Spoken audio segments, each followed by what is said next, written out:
Hello mga ka-real, pangkaraniwang nasisira po sa mga electric pan ay ang shafting at saka bushing.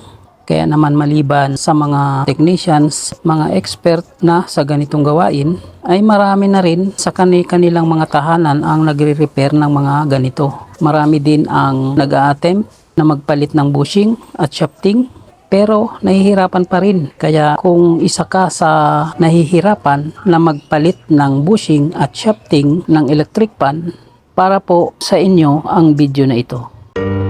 Real life, big ass, real vlog. Shout out nga po pala sa lahat ng mga subscribers ko dyan, kay na Sir CK Trading, kay Sir Saldi Mabilangan at sa iba pang masisipag mag-like and comment sa mga video ko. Sa lahat ng mga silent viewers ko, alam ko naman po na palagi kayong nanonood pero hindi lang kayo nagko-comment. Maraming salamat po sa inyong lahat. Binabati ko po kayo dahil sa abalang ginugugol nyo sa panonood ng mga video ko. Real life, big ass, real vlog. Bueno, patuloy po tayo. May kanya-kanya po tayong technique sa pagpapalit ng bushing at shafting. Okay, sandali lang po at merong nagpapagupit. Gupitan muna natin ito. Pasok. Nasama pa ako sa vlog mo. Yung Number 2 nga kuya.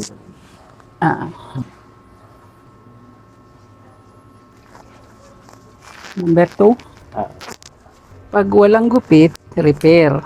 Priority ang gupit.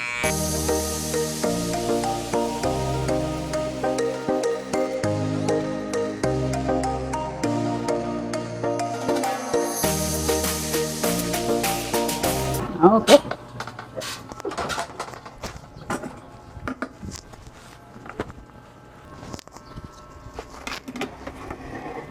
Thank you.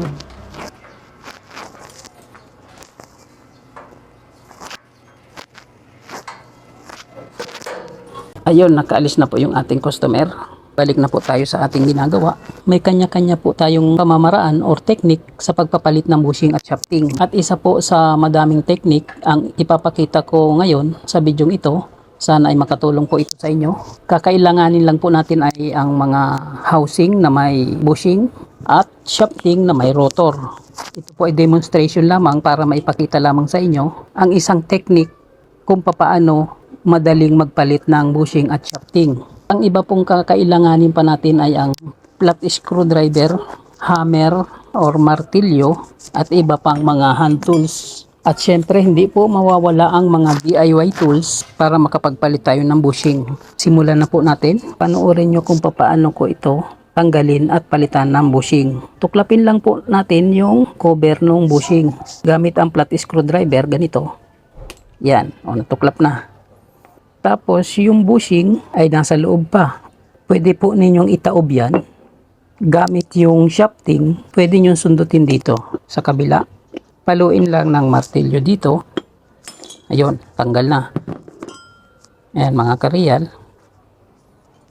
Ito yung crown. Ito yung cover. Ito yung bushing na natanggal. Kung papalitan po natin ang bushing yan, ganito lang po kasimple. Ito yung luma. At ito yung bagong ipapalit. Ilagay lang yan dyan sa butas. Tapos huwag kalimutan na lagyan ng oil foam. Yan. Ipatong na natin itong crown. Mapapansin nyo, yung crown ay medyo masikip. Ipasok, mahirap. Isang pamamaraan ko po na ginagawa dyan ay ito. Gagamitan po natin yan ng DIY tools. Ito po ay tubo na pinutol ko galing sa parts ng bisikleta. Sa tinidor ng bisikleta ko po ito nakuha. Sukat na sukat po yan sa mga butas ng housing katulad nito. Ganyan, pagka naitapat na natin yan dyan, papaluin lang po natin ang martilyo dito para pumasok sa loob. Ganun lang mga ka-real. Pasok na agad yung crown. Pwede na po yan na kahit hindi ilagay ito. Dahil meron na po na umiipit sa bushing at yung lock po na yan ay yung tinatawag natin na crown. Mapuwersa na po yan at hindi na po yan matatanggal basta-basta dahil sa ginamit natin na DIY tool. Pero kung gusto nyo pa rin na ibalik itong cover, itapat nyo lang po yan dyan gamit naman itong isang DIY tool din na medyo malaki kesa dito sa isang tubo para mai-lock natin yung crown. Ganyan lang po yan. Paluin din po ng martilyo itong tubo na tinatawag nating DIY tool. Ayan. Ayan mga kareal, napakaganda ng pagkakalagay ng cover.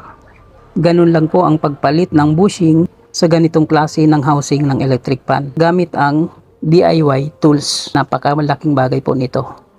Itabi natin itong isa. Subukan natin na palitan itong isang bushing sa panibagong housing ng electric fan. Ganun pa rin. Sungkitin lang po itong cover.